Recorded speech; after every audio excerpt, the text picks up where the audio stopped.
안녕하세요. 시댁과 영근은 30대 여성이에요. 남편과는 결혼정보회사를 통해서 만났습니다. 일단 제가 결혼정보회사를 이용했던 건 사실 어디서 남자를 만나야 할지 모르겠더라고요. 대학 졸업 후 일만 하다 보니 순식간에 30은 넘었지. 시간 낭비는 하기 싫지. 그러다 주변 언니들의 추천으로 결혼정보회사에 등록을 하게 됐어요. 회사를 통해서 만나서인지 남편 조건 자체가 무난했어요. 외모야 사람마다 기준이 다르겠지만 둘 다 모난 구석 없었고 동종업계에서 종사하다 보니 수입도 비슷했습니다. 저희는 만남을 시작했고 1년이 채 되지 않아 결혼까지 약속하게 되었습니다. 양가 부모님들 다 노후 준비도 되어 있었고 크게 걱정할 거는 없는 분위기였어요. 상견례 분위기도 괜찮았고요. 그런데 본격적으로 결혼 준비를 시작하고 얼마 지나지 않아서 어머님이 저를 따로 불러 혹시 반반 결혼에 대해서 어떻게 생각하냐고 물으시더라고요. 갑작스러운 어머님의 말씀에 당황한 저에게 어머님께선 장남인 아주버님이 아직 미혼이라 그렇다며 사실 남편에게는 6살 많은 형이 있었는데 미혼이었거든요. 원래 시댁에서는 어떻게든 아들 둘을 순서대로 결혼시키려고 했다는데 뭐 아무튼 어머님 말씀이 차남을 장남보다 먼저 장가보내는데 돈까지 해주는 걸 알면 장남인 아주버님이 속상해할 것 같다나요? 좀 황당했지만 한편으로는 이참에 받지 말까? 그런 생각도 들긴 했어요. 솔직히 시부모님이 지원해 주신다는 5천만 원이 크다면 큰 돈이긴 하지만 주변에 시댁 도움받고 결혼했다가 이리저리 끌려다니는 케이스를 제법 봐서 그런지 깔끔하게 안 받는 게 나을지도 모르겠다 싶더라고요. 결국 양쪽 부모님의 도움 없이 저희 둘만의 힘으로 신혼살림을 시작했습니다. 그래도 양쪽 부모님께 할도리는 하고 살았어요.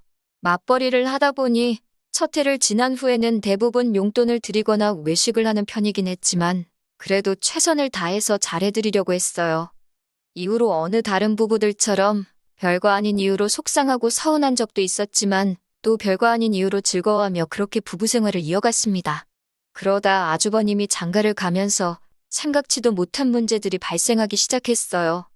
아주버님께서는 당신보다 10살 어린, 저보다도 어린 여자와 결혼을 했습니다. 그게 화근이었을까요? 솔직히 4살이나 어린 형님을 대하는 게 편한 건 아니었지만 적당한 거리 유지하고 예의만 잘 지키면 적어도 문제는 없을 거라 생각했지요. 하지만 형님이라는 이 여자가 저를 상대로 말 같지도 않은 기싸움을 시작하더라고요. 뭐 저도 당하고만 사는 성격은 아니라서 매번 형님의 신경전에 놀아난 건 아니지만 그래도 말이 나온 김에 이야기를 해보자면요. 형님이 들어오고서 처음 맞는 아버님의 생신이었어요. 형님이 들어오기 전에는 첫 해에만 제가 집에서 챙겨드렸고 이후로는 계속 외식을 하고 있었거든요. 그런데 형님이 들어온 이후로는 아무리 그래도 집에 며느리가 둘이나 있는데 어떻게 시부모님 생신을 바깥 음식으로 때우냐며 앞으로는 무조건 집에서 챙겨드리자는 겁니다. 그것도 생신 당일에 말이지요. 저는 직장을 다니고 있었으니 그건 어려울 것 같다고 했고 그러자 형님이 저더러 돈을 내랍니다. 제가 재료비를 대면 자기가 장 봐서 상을 차리겠다고요. 내키진 않았지만 무조건 싫다 하기도 뭐했고 어쨌든 저도 시집온 첫 해에는 직접 상을 차렸으니 형님 말대로 할까 싶더라고요. 그렇게 아버님 생신 당일이었습니다. 다시 볼 일도 없을 것 같으니 까놓고 이야기할게요. 제가 50만 원이나 보내줬는데 그 돈은 다 어디로 갔는지 상위에는 뭐 하나 막말로 찍어 먹을 게 없더라고요. 미역국도 소고기를 넣은 건지 어쩐 건지 모르겠고 반찬도 이건 뭐 새로 한 건지 먹던 걸 꺼내놓은 건지 그렇다고 좋은 날 식구들 앞에 놓고 반찬 타박을 하기도 그렇고 돈 어디다 썼냐 따져묻기도 그래서 혼자 짜증을 삭혔지 뭐라 하진 않았습니다. 시부모님께서 차려진 생일상을 보시더니 형님더러 고생이 많았다 그러시더라고요. 그러면 솔직히 제가 형님이라면 아니라고 그래도 동서가 돈도 보태고 했다 뭐 이 정도는 말을 했을 것 같아요. 그런데 형님이 한다는 소리가 돈도 많이 들고 고생도 많이 했다며 한마디로 자기 혼자 다 했다는 식인 거예요. 그러면서 덧붙이기를 동서는 바깥일 하느라 바쁘잖아요. 이런 건 맏며느리인 제가 챙겨야죠. 그러대요. 그것도 좋게 들리진 않았는데 뒤에다가 한다는 소리가 사실 마음만 있으면 못할 게 어디 있냐고요? 저도 사람인데 돈은 돈대로 썼는데 알아주는 사람은 하나 없으니 기분이 좋았겠어요? 솔직히 순진한 내가 당했구나. 형님이 보통 약은 게 아니네. 그렇게 깨달음만 얻었지요, 뭐. 그 50만 원을 형님한테 줄 게 아니라 시부모님한테 따로 드렸어야 하는데. 그런데 더 어이가 없었던 건 이윽고 가족들의 식사가 끝나자 형님이 상 치울 생각도 안 하고 시부모님하고 같이 거실로 쪼르르 나가더라고요. 딱 분위기가 보아하니 저더러 치우라는 거였지요. 저는 손도 까딱 안 하고 그 뒤를 따라 거실로 왔습니다. 그리고는 저도 TV도 보고 시부모님하고 이런저런 이야기도 하다가 다음날 출근 때문에 먼저 남편하고 집에 왔어요. 집에 도착해서 씻고 잘 준비를 하고 있는데 형님한테 전화가 걸려왔습니다. 전화를 받으니 대뜸 설거지를 안 하고 가는 게 어딨냐고 묻더라고요. 그거 제가 해야 되는 거였냐고 물으니 자기가 차리지 않았냐고 그러면 정리는 제가 하는 게 매너 아니냐입니다.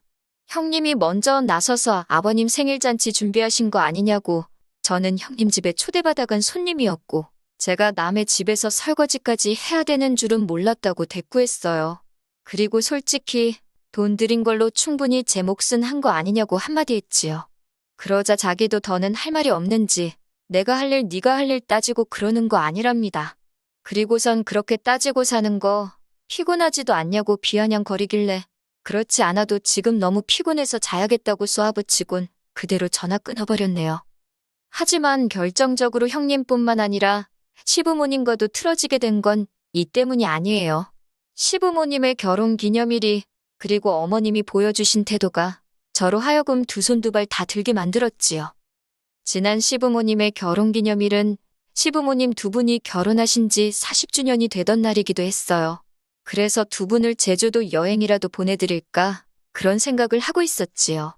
그런데 하루는 아주버님과 형님이 먼저 여행 이야기를 꺼내더라고요. 저희 부부, 자기네 부부, 그리고 시부모님 6명이서 다 같이 제주도에 가자고요. 전 솔직히 조금도 내키지 않았지요. 일정부터가 일단 3박 4일짜리 여행을 평일에 가자고. 그래야 값이 싸다고요. 누가 그거 모르나요? 하지만 무직이던 아주버님네와 달리 직장을 다니던 저나 남편은 그렇게 휴가를 쓰는 게 쉬운 일이 아니었거든요. 둘 다 곧 연봉 협상 시즌인데 괜히 눈에 띄는 짓은 하지 말자는 생각이기도 했고요. 그리고 무엇보다 아주버님네랑은 정말 실오라기 하나조차 얽히지 않겠다고 다짐을 했던지라 결국 저희는 못 간다고 했습니다. 가더라도 나중에 저희가 두 분을 모시고 따로 움직일 테니 이번엔 넷이서 가라고 했지요. 그러자 형님이 그래도 저희가 시부모님 여행 경비는 부담해야 하는 거 아니냐입니다. 자기네가 가이드처럼 여기저기 모시고 다니고 고생은 다 할 거니까 저희가 경비를 담당하는 게 공평하다나요? 어이가 없어서 저희는 저희가 따로 모시고 갈 거니까 경비가 걱정이면 시부모님 모시고 여행 가지 말라고 했습니다. 무리하지 말고 가까운 데서 시부모님 모시고 식사나 하는 게 어떻겠냐고요.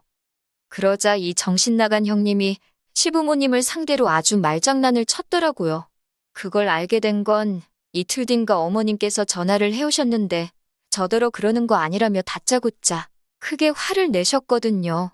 영문도 모르고 처음부터 욕을 먹던 제가 왜 이러시냐고 이유라도 말씀해달라니까 제가 형님더러 시부모님을 모시고 여행은 무슨 여행이냐며 오버하지 말고 가까운 데서 밥이나 먹으라고 그랬답니다. 형님이 어머님께 자기는 아버님 어머님 나이 드시기 전에 좀 더 좋은 곳에 모시고 가고 싶고 좀 더 맛있는 거 드시게 해드리고 싶어서 그런 건데 제가 돈 아깝게 뭘 그러냐고 그랬다는 거예요.